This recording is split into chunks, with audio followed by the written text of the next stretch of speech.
तो साहब बच्चों, ये आवेशन की विधियां, आवेश के बारे में हम यहां तक पीसेस के रूप में पढ़ रहे हैं, टुकड़े टुकड़े में हम आवेश के संबंधित ज्ञान अर्जित कर रहे हैं। स्वाभाविक है, हम स्थिर विद्युत की पढ़ रहे हैं तो पहले हमें हिस्ट्री ऑफ चार्ज यानी आवेश के संदर्भ में हर छोटी छोटी जानकारी का होना आवश्यक था। इसे अभी तक के टॉपिक में बिखराव था, अभी तक के टॉपिक थोड़े बिखरे हुए चल रहे थे, हालांकि उनको अपन ने जो पढ़ा एक व्यवस्थित तरीके से या व्यवस्था में जमा कर पढ़ा। अब जो हम टॉपिक स्टार्ट कर रहे हैं वहां से अब आपको कोई समस्या आने वाली नहीं है। कैसे नहीं आने वाली है साहब? क्योंकि अब एक सिस्टम में आ रहा है साहब। अब टॉपिक आ रहा है आवेश के गुण धर्म, ठीक है ना। अब सिस्टम में ये चैप्टर हो जाएगा। अब इसका सिस्टम लगभग कंसिस्टेंट बना रहेगा। हालांकि मैं आपको बता दूं, फिजिक्स में कंसिस्टेंसी नहीं रह पाती, फिजिक्स में अप्स एंड डाउन्स चलते हैं। यानी टॉपिक इजी आ गया, उस समय आप रिलैक्स हो जाते हैं, फिर उसके बाद के टॉपिक किसी अन्य टॉपिक की तैयारी के लिए तैयार हो जाते हैं, फिर आपको कठिन लगने लग जाता है, फिर एक लेवल आ जाता है जो आपको ऐसा भी लगता है कि यार समझ में नहीं आ रहा। लेकिन मेरी समझ ये कहती है कि आप इंतजार करें आने वाले अगले टॉपिक्स का। क्यों? क्योंकि हमें एक चैप्टर में अगर 25 टॉपिक अकॉर्डिंग टू सिलेबस पढ़ाने हैं तो ये तो मैं भी जानता हूं कि उस 25 टॉपिक में से मात्र 5 या 6 टॉपिक ही काम के हैं।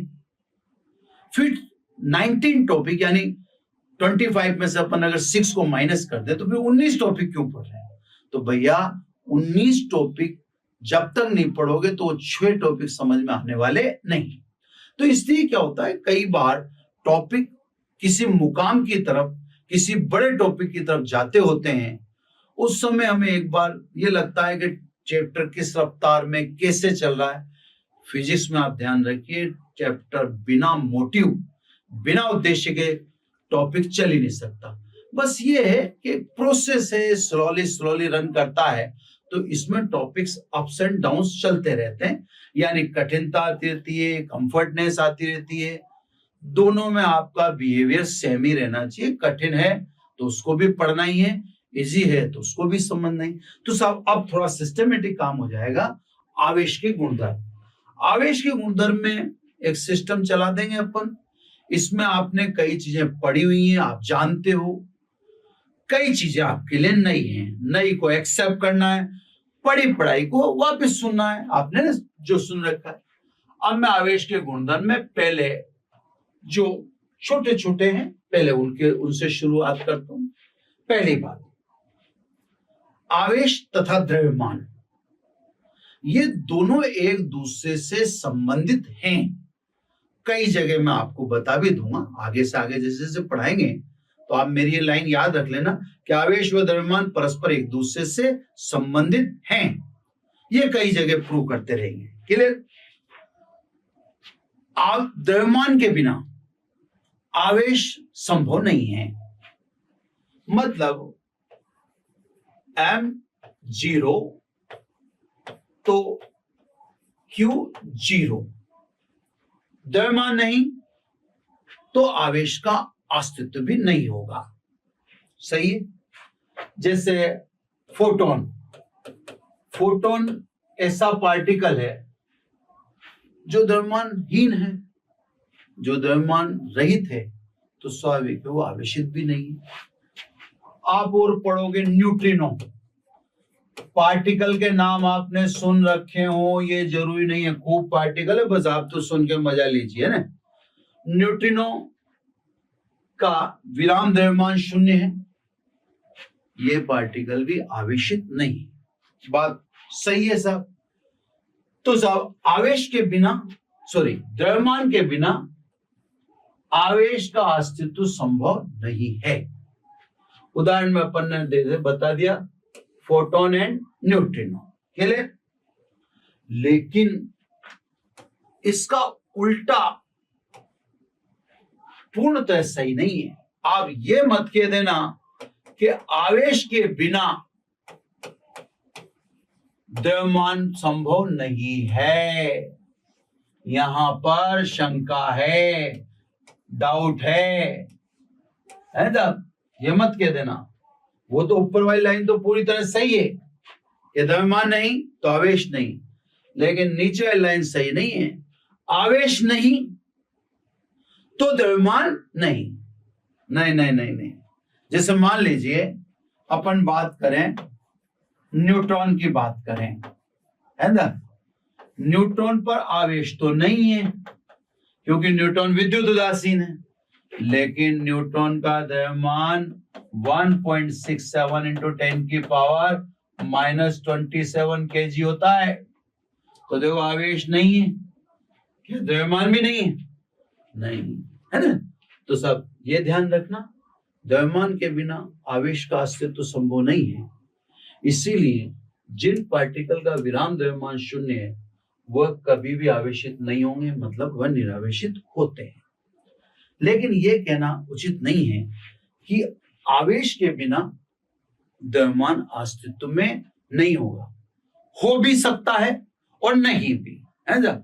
उसका एक उदाहरण पर डाल दिया कि न्यूट्रॉन है, इसके पास आवेश नहीं है, तो गैस का द्रव्यमान भी नहीं है। नहीं, द्रव्यमान तो है ना? तो सब दूसरी बात को पूर्णतः सत्य मानना उचित नहीं। ये सब गुणधर्म नंबर 1 क्लियर? छोटे छोटे हैं, मजा लो, मजे से पढ़ो। अब आवेश के गुणधर्म में नंबर 2 वही द्रव्यमान और आवेश से संबंधित है ना।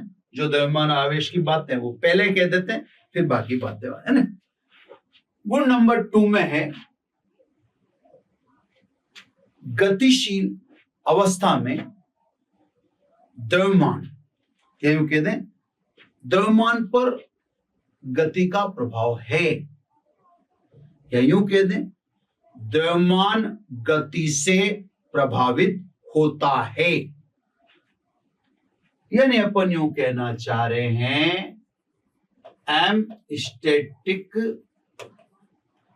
Is not equal to M kinetic. यानी स्थिर अवस्था में द्रव्यमान गतिशील अवस्था में द्रव्यमान के बराबर नहीं होता है।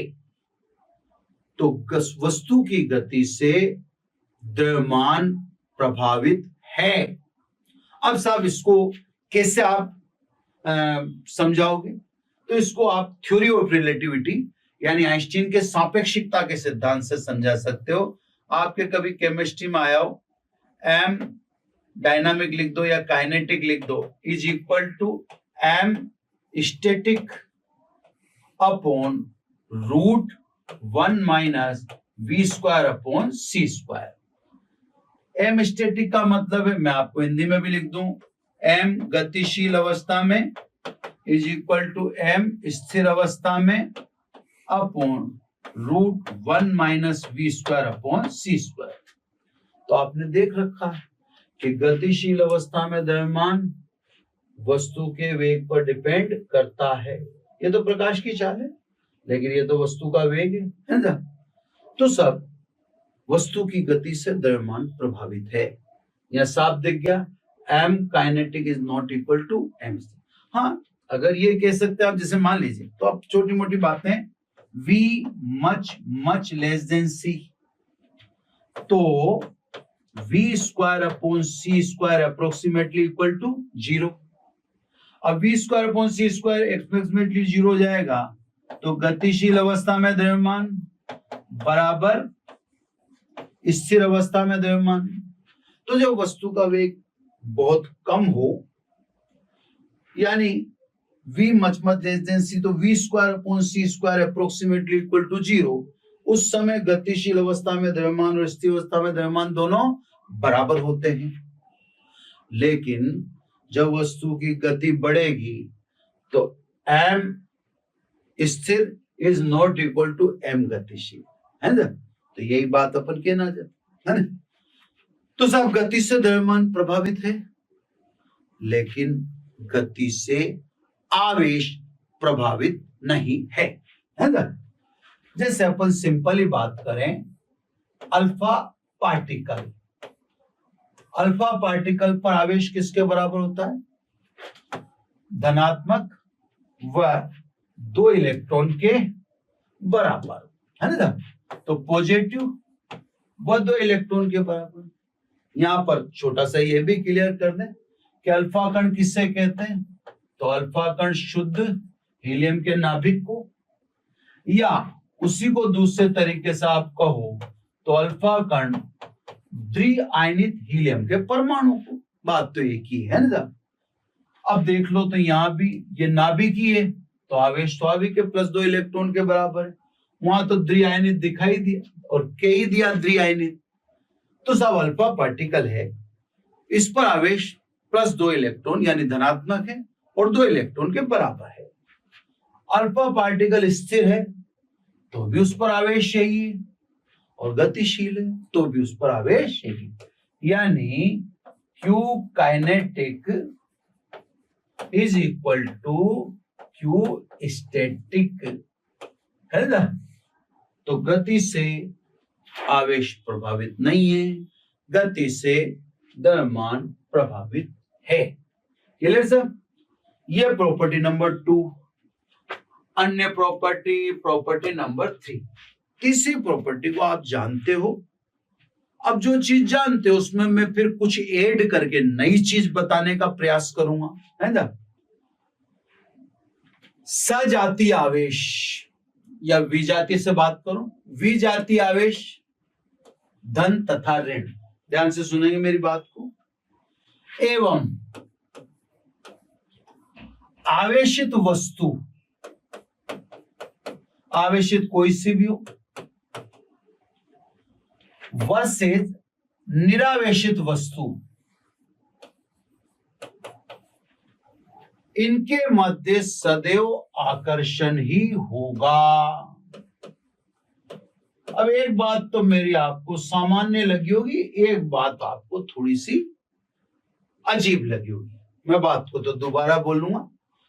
विजातीय आवेश यानी विपरीत आवेश, धन और ऋण, इनके मध्य तो आप कन्विंस हो कि ये तो परस्पर एक दूसरे को क्या करते हैं? आकर्षित करते हैं। लेकिन मैंने उसके साथ आपको यह भी कहा कि आवेशित वस्तुएं, ये दोनों वस्तुएं आवेशित हैं, है ना, सदैव निरावेशित वस्तु को आकर्षित करती है। मैं छोटा सा एग्जांपल देता हूं। कागज के छोटे छोटे टुकड़े कर दीजिए। कागज शुद्ध कुचालक है, आप भी जानते हैं, है ना। इसके छोटे छोटे टुकड़े कर दिए आपने। अब आपको पता है कागज आवेश रहित है। अब कंघा बालों में रगड़कर कागज के पास लाइए। कंघा धनावेशित हो या कंघा ऋणावेशित हो, वह कागज के टुकड़ों को आकर्षित करेगा ही, है ना, चाहे गंगा धन आवेशित हो चाहे ऋण आवेशित हो। तो साहब मैंने पुष्टि कर दी एक छोटा सा एग्जाम्पल देकर कि साहब आवेशित वस्तुएं सदैव निरावेशित को आकर्षित। ऐसे भी देखना, आप घर पे कभी गौर करना, आप जैसे टीवी की स्क्रीन है, अपने घर में टीवी है, उसको डस्ट आ जाती है उस पर, उसको किसी रेशम के कपड़े आदि से रगड़कर साफ कर देना। क्लियर? स्वाभाविक है, आप जब रगड़कर साफ करोगे तो डस्ट पार्टिकल कपड़े में आ ही जाएंगे। लेकिन आप ये भी समझते हैं, आपने रगड़ के साफ किया तो टीवी की स्क्रीन आपके द्वारा कपड़े से रगड़ने से आवेशित हो चुकेगी। अब आप 2-1 घंटे बाद वापस देखना, टीवी की स्क्रीन पर हाथ लगा के, तो उस पर फिर डस्ट के पार्टिकल आ जाएंगे। तो स्वाभाविक है, अब आपको समझ लेना चाहिए कि जब आपने 2 घंटे पहले टीवी की स्क्रीन साफ की तो 2 घंटे बाद वापस डस्ट के पार्टिकल कैसे आ गए? तो स्वाभाविक है, आपने उसको किसी कपड़े से रगड़ा था, फलस्वरूप स्किन आवेशित हो चुकी थी, और स्किन आवेशित हो चुकी तो वह डस्ट पार्टिकल यानी निरावेशित कणों को आकर्षित करेगी। Clear sir? अब आप इससे कन्विंस होंगे। तथा ये तो एक बात होगी, इसको बात एक एक खत्म करते हैं। अब बात बी, सजातीय आवेश। सजातीय आवेश में धन और धन, वह ऋण व ऋण, लाइक चार्ज है इंग्लिश में कहते हैं इनको, are repel to each other, यानी सजातीय आवेश परस्पर एक दूसरे को प्रतिकर्षित करते हैं। Clear sir? तो आप इन दोनों बातों को अच्छी तरह जानते हैं। अब मैंने कुछ नई बात आपको बताने के लिए ये टॉपिक खोला है, तो पहले मैं लिख दूं इन दोनों के बीच में प्रतिकर्षण। तो सब प्रॉपर्टी वाइज इस प्रॉपर्टी को आप जानते थे, इस प्रॉपर्टी को आप जानते थे, तो मैंने आपको बता दिया। क्लियर?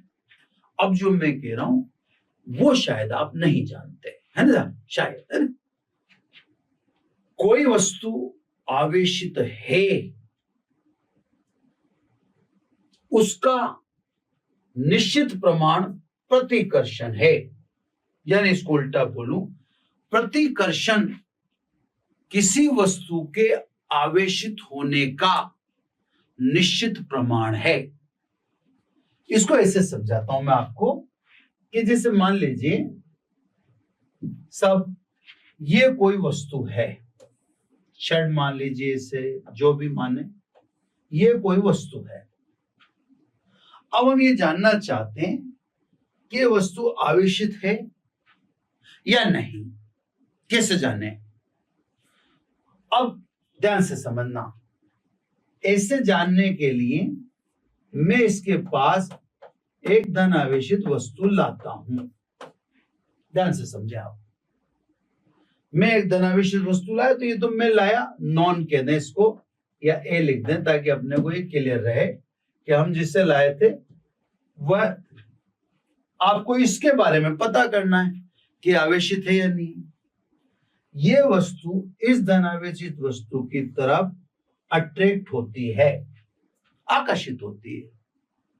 अब बताएं क्या वस्तु बी आवेशित है, इसका पता चलता है?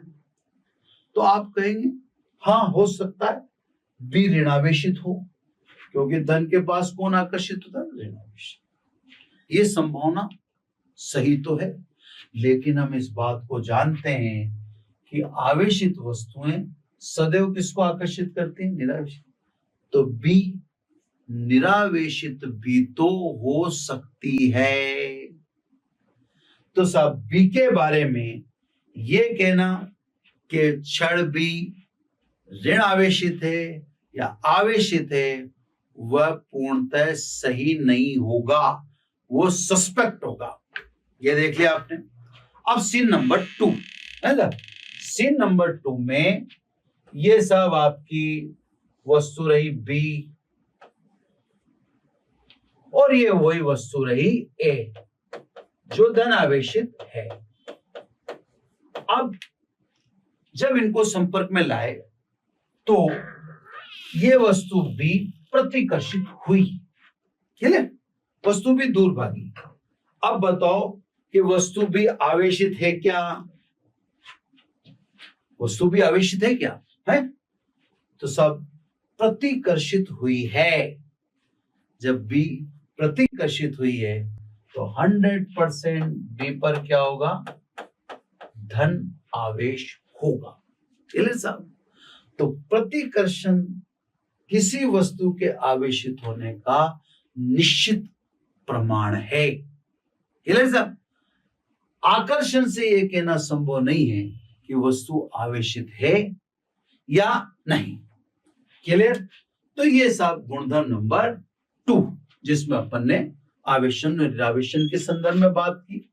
अब अपन गुणधर्म नंबर 4 की बात करते हैं, है ना?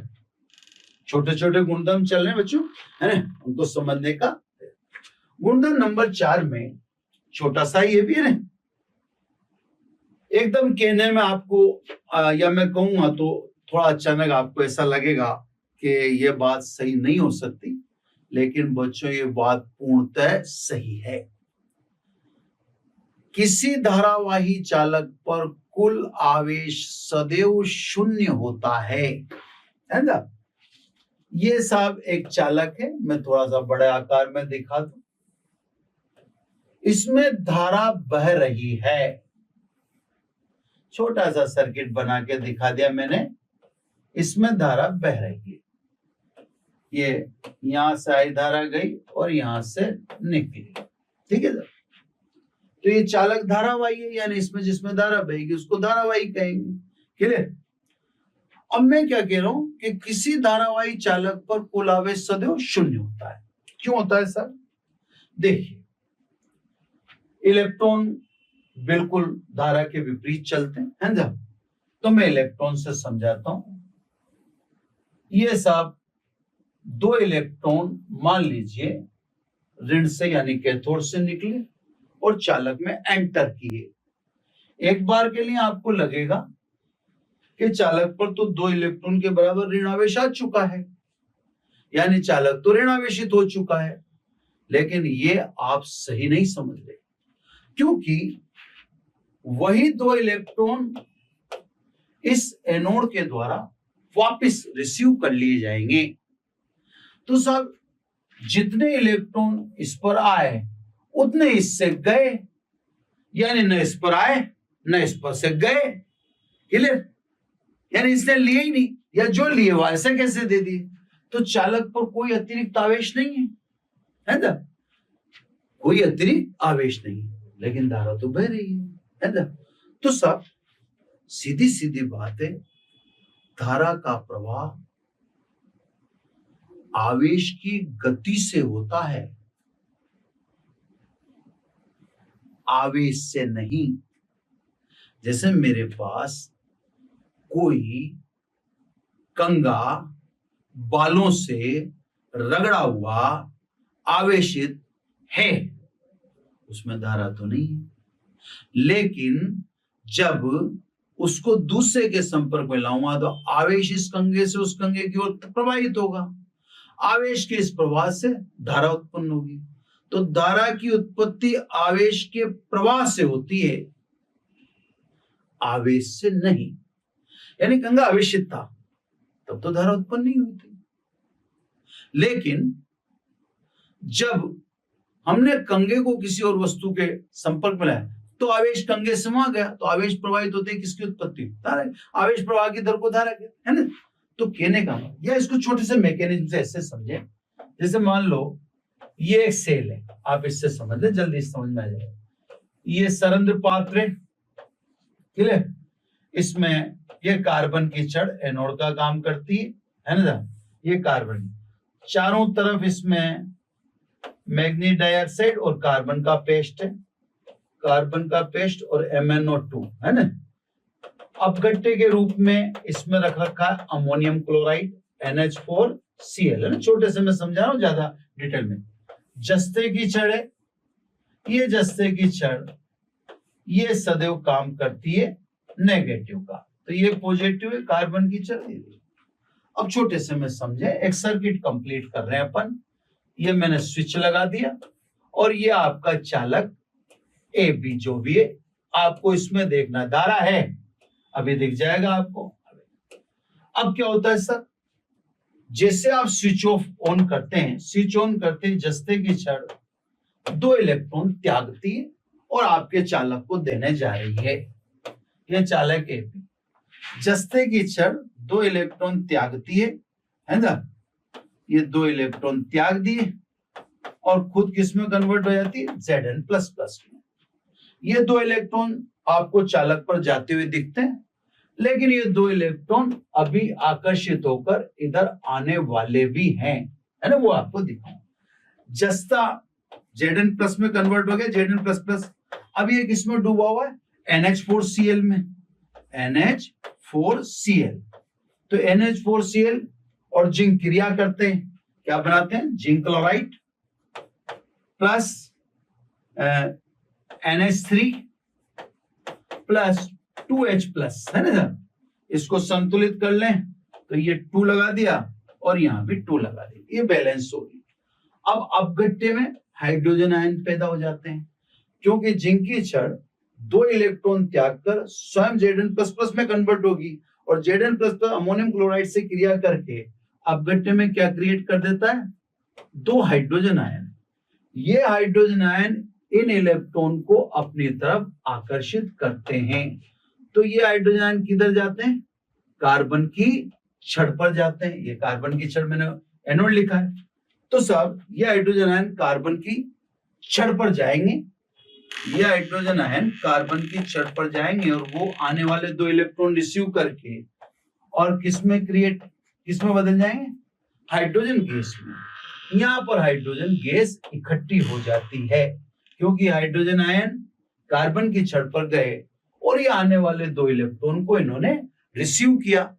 फलस्वरूप यह हाइड्रोजन गैस यहाँ पर, इसलिए कई बार आपने देखा हो शेल में एक गैस प्रेशर क्रिएट हो जाता है, वो हाइड्रोजन।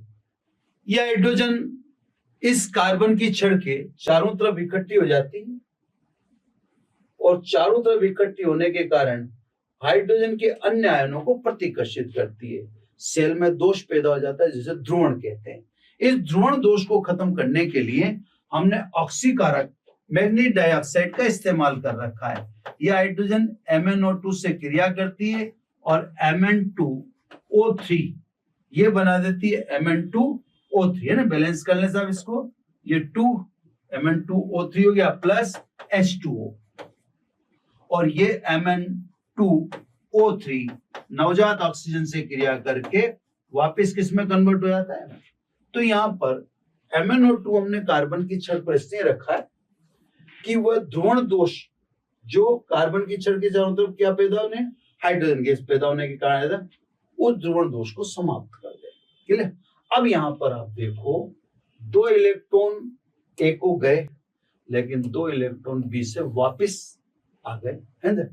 तो सब न तो चालक ए बी पर कोई आवेश आया न गया, या जितना आया उतना का उतना गया, है ना। तो न तो ए बी ने कोई इलेक्ट्रॉन लिए न दिए, या जितने लिए उतने को उतने दिए। तो न तो इस पर इलेक्ट्रॉन का अधिक क्यों हुआ, न इलेक्ट्रॉन की कमी, लेकिन इसमें धारा है ना। तो धारावाही चालक पर आवेश सदैव शून्य होता है। आवेश या धारा की उत्पत्ति आवेश से नहीं, आवेश के प्रवाह से होती है ना। एक बात यहाँ पर ध्यान से समझना, ध्रुवण दोष मैंने समझा ही दिया। ये कार्बन की छड़ के चारों तरफ हाइड्रोजन गैस के इकट्ठा होने से उत्पन्न दोष को ध्रुवण दोष कहते हैं।